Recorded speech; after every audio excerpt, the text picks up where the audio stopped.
Okay, hello everyone. Here I want to provide tutorial on how to fireproof site in Duckduckgo application on an Android device. Well, knowing how to fireproof a site in this application can help you protect your privacy and security while browsing. By blocking certain sites from tracking your activity or displaying intrusive ads, you can create a safer and more enjoyable browsing experience. Okay, let's go to the tutorial. First thing first, open Duckduckgo application. Well, and now you can open the website you want to fireproof it. And then click the three dots at the top right corner. After that, look for Fireproof site and then tap on it.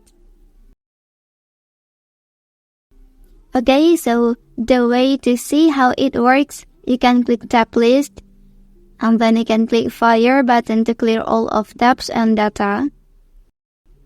Okay, after clearing, open the settings on this application. And then you can select Fire button here. So here you can tap the first one to see the site in Fireproof list. Okay, that's the tutorial on how to fireproof site in Duckduckgo application on an Android device. If you are helped by this video, don't forget to like and subscribe to get other information from this channel. Thank you.